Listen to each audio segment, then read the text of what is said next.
बिस्मिल्लाहिर्रहमानिर्रहीम। अस्सलाम वालेकुम सामीन।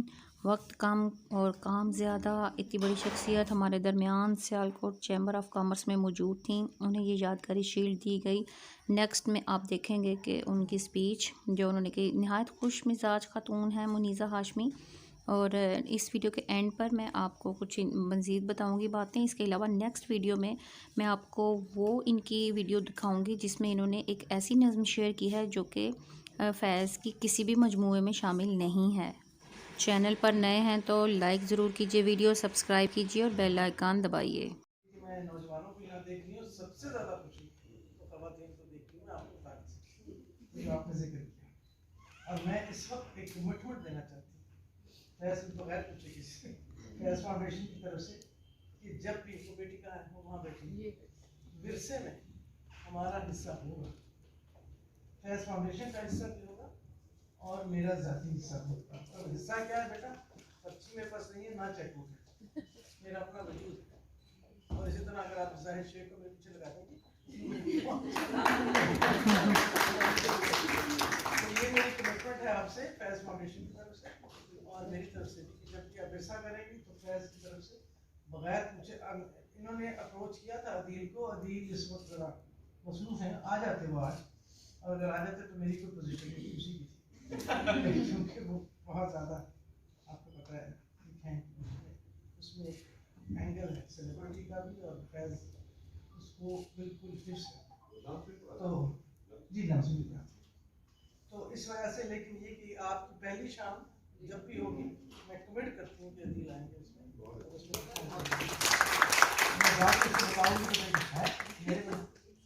आपने कल्चर पॉलिसी की बात की बेटा, तो ये भी मेरे लिए कहना जरूरी है कि पाकिस्तान की पहली कल्चर पॉलिसी, और वो आज भी इस वक्त भी पंजाब की मैं बात करूँ क्योंकि मैं पंजाब चेयरमैन हूँ लाहौर आर्ट्स काउंसिल, इस वक्त भी जो पॉलिसी बन रही है कल्चर की पंजाब में उसी के सामने रख के रही है, तो ये बहुत अच्छी बात है। इकबाल का जोड़ जोड़ा आपने, तो कई दफ़ा ऐसा हुआ है, कई दफ़ा मेरी प्रेजेंस में भी हुआ है।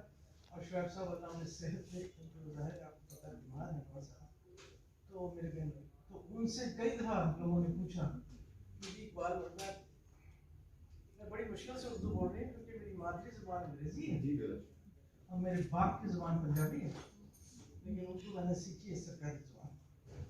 तो कई दफ़ा शुएब साहब से लोगों ने पूछा कि दसो केड़ा बड़ा शायर से इकबाल के फैज़, तो फैज़ साहब ने हमेशा कहा था हम तो कुछ नहीं, जो इकबाल हैं वही थे, हम तो कुछ नहीं। और उन्हें वो उस्ताद भी मानते थे और इकबाल ने उनकी सिफारिश भी की थी गवर्नमेंट कॉलेज में, वो खत भी हमारे पास मौजूद है।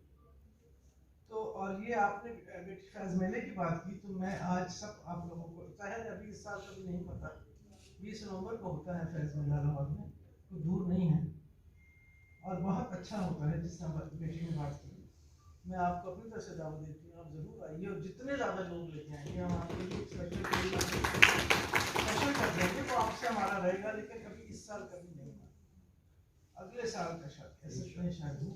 और हम ऑनलाइन नहीं करना चाहते क्योंकि जो बॉडी टू बॉडी कॉन्टैक्ट है, जो पर्सन टू पर्सन कॉन्टैक्ट है, वो हमने गुफ्तगू नहीं करनी। हमारी जो हमारा जो फेस्टिवल होता है, जिस बेटी ने कहा है, it's really more about interaction, talking, sharing, discussing, disagreeing and agreeing to disagree. उसके लिए बहुत ज़रूरी होता है कि आप वहाँ पर मौजूद हों, और उसके लिए फिर ये है कि शायद अगले साल, वरना फिर देखते हैं क्या होता है। एक बात आपने सर कही और मैं उसको ज़रा सा उसका इजाफा करता हूँ फैज़ का और इकबाल के रिश्ते का। इकबाल की किताब क़याम मशरिक़, फैज़ साहब ने उनका फारसी कलाम देखे मंजूम उर्दू में तर्जुमा किया, जो कि बहुत लिमिटेड एडिशन था। फिर अली आए, अली मेरा बड़ा बेटा है, उसने आके वो निकाली और तुम्हारी छापी और वो मौजूद है फैज़ घर में, अगर किसी ने पढ़ी हो we would be happy to pass it on to you. और बहुत बड़ी बात है फैज़ साहब को जब लेनिन प्राइज़ मिला 1962 में मॉस्को में, तो उनकी जो तकरीर थी, तो उन्होंने पीस के ऊपर और अमन के ऊपर और मोहब्बत के ऊपर बहुत गुफ्तगू की। और ये जो उनका आखिरी पैराग्राफ है, ये मैं आपको पढ़ के सुनाना चाहती हूँ।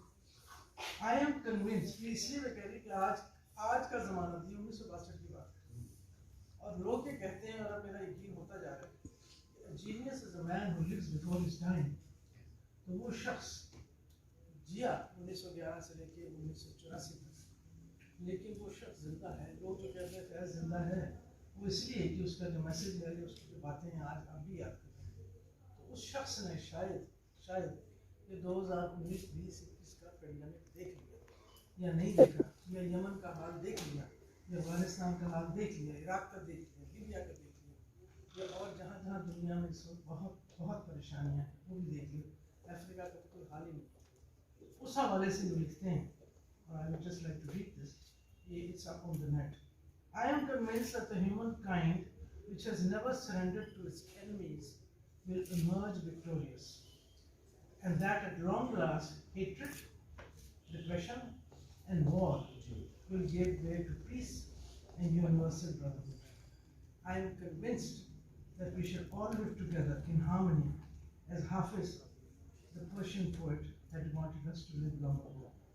Khalal Pazir Babat Arbinae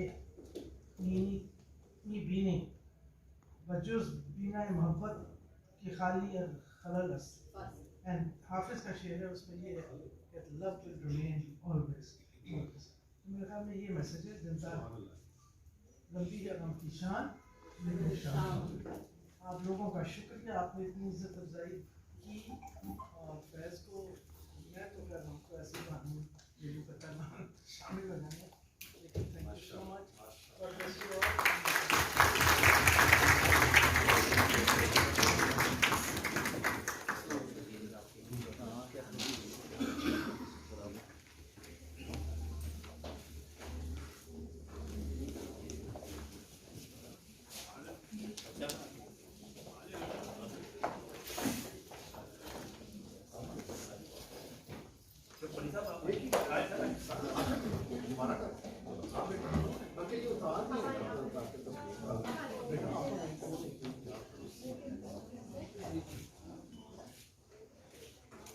तकरीब के अख्ताम पर मुनीज़ा हाशमी साहिबा ने ऑटोग्राफ दिया और अपने तासुरात तहरीर किए। इसके अलावा उन्होंने एक बहुत बड़ी अनाउंसमेंट भी की थी।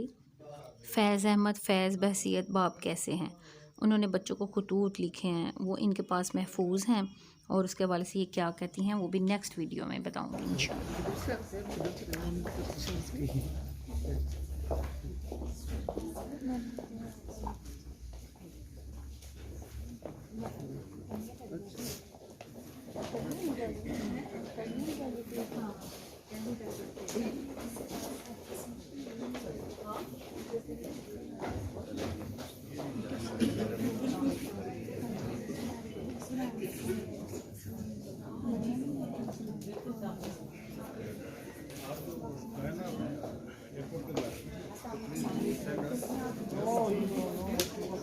And also send a request to the Self-Leadership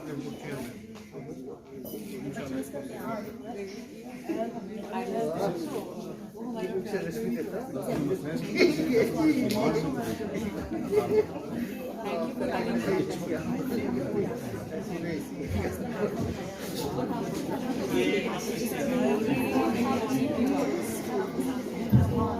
मुझे ये था किसी ने उसको कोई बात पूछनी है, डायरेक्टली कोई सवाल करना है तो थोड़ी देर के लिए कर सकते हैं, इसलिए करना बेटा प्रॉब्लम नहीं।